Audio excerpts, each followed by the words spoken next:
Akasbani Imphal Moirangthem Ibehaibi na pau pajari.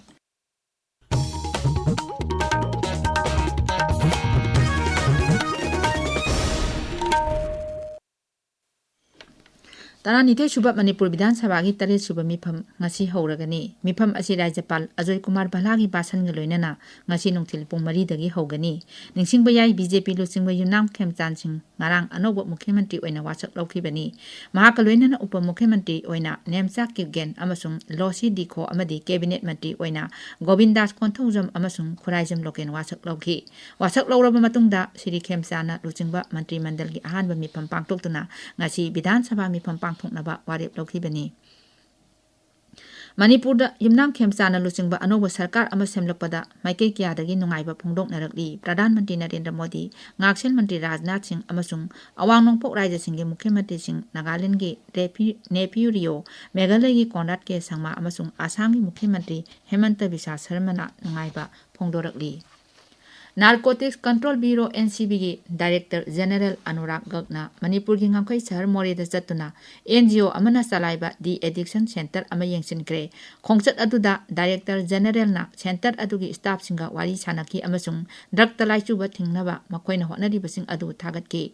Mahakna makoida drug sijinaba amasung drug talaichuba gi matangda miyambu bab tahnaba thabak hena lokotnaba khanganki. Drug lalonba thingnaba sahar aduda laukhatliba thorangsing Siri Gargna amuk hana yengsingi amasung Ngamkhai lana drug lalonba thingbagi matangda Siri Gargna Tengnopalgi SP amasung Assam Rifle ki CEO gaju wari sanaki. Khongchat aduda NCB gi Director General ga DDG NCB North Eastern Region Monica Ashish Batra amasung Imphal da leiba NCB Zonal Director Prakash Ranjan Mishra su loinaki.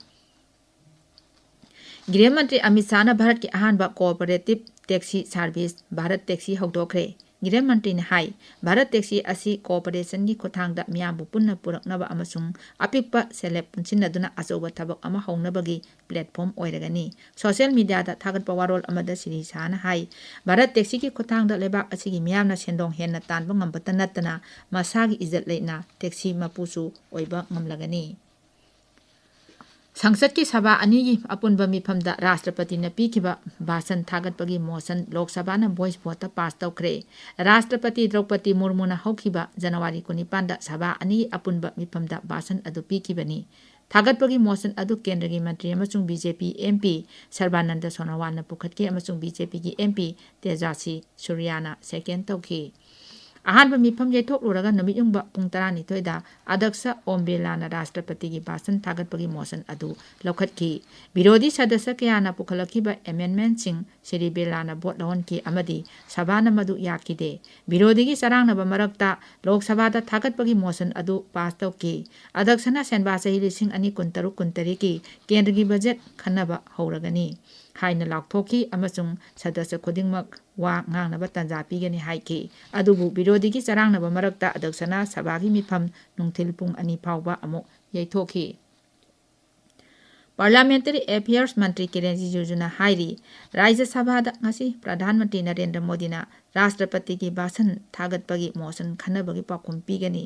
सभादा विरोधी लुचिंगबा मल्लिकार्जुन खड़गेना मराल सिरकपगी मतंगदा पाखुम पीरदुना श्री रिजिजूना हाई एमपी खुदिंगमकना ngasi प्रधानमंत्री की वारोल ताबा पामी अदुबो कांग्रेस दलनदी प्रधानमंत्री की वारोल अदु ताबा पामदे मसीदी मखोई मसा मसागी अपाम्बनी. छत्तीसगढ़ की बीजापुर जिला दा ngasi माओइस्ट 12 खुलाई थादोक्तुना चंगजखरे. चंगजरकलबा माओइसिंग अदुगी मनुंगदा नुपी कादर 9 यावरी. मखोइसिंग अदु लुपा लाख 53 गी मना लाउथोखरबा मियोय ngakतनी. माओइसिंग अदु बास्टर रेंज की इंस्पेक्टर जनरल ऑफ पुलिस सुंदर राज अमदी पुलिस अमसुंग सीआरपीएफ की मकोक थोंगबा ऑफिसर सिंगदा चंगजरकपनी. चंगजरकपा मतम अदुदा मखोइन AK-47 अमा अमसुंग एसलार अमा यावना नोंमई अमदी नोंमई मरु कयामरुम पिखलखी. भारत मचा कोटी 194 इनर्जी अवाट पलहेंदबा हाइबसी सरकारना ख्वाइदगी मांगजिल थाना पाइखलिबा थौरांगनि हाइना सरकारना कयारक हन्ना फोंदोखरे. पाउ लैजरे.